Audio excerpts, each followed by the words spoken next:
The girls are trying to figure out what to do with their hair for summer 2026, and my timeline is just full of Miracle Knots, Miracle Knots, Miracle Knots.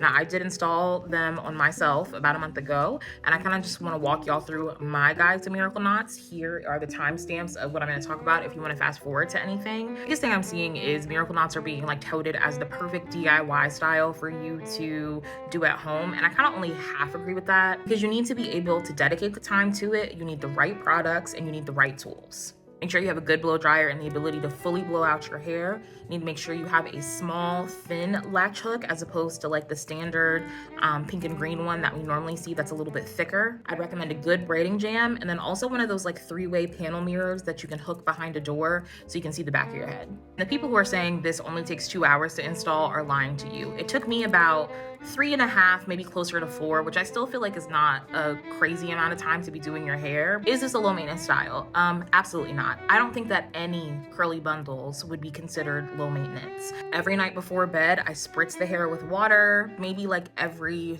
4 or 5 days, I'm putting a little bit of leave-in conditioner in there as well. I'm putting about 4 to 6 plaits in my head before I tie it up with the scarf, and then I take it down in the morning. Also, if you work out a decent amount like I do, or you're a gym girl, I did have to redo the perimeter in the middle of week 3 a couple of days ago, just to kind of maintain that freshness that I like. I also see a lot of people complaining about the hair getting tangled and being hard to maintain, but they've got 5 to 6 packs in their head and it's also super long.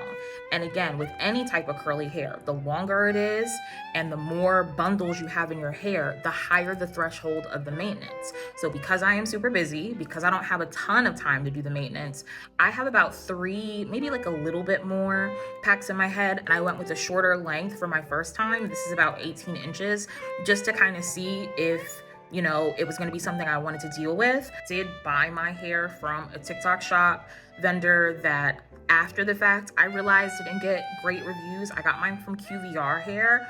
Personally, I have not had any problems, but I want to give the caveat that whenever I buy bundles online, I always do a burn test before I install anything in my head so I can return it if it's not as advertised. As far as like tangling and shedding, on a scale of 1 to 5, I'd probably put them at like maybe a 2.5 or 3. I've had hair that tangles and sheds way worse, but I have also had better. So it's doing me just fine for the price I paid. I feel like I got what I paid for. So yeah, I hope this Miracle Knot guide is helpful. If you have any more questions or thoughts for me on the style, drop it in the comments below. And yeah, I hope y'all look fabulous this summer.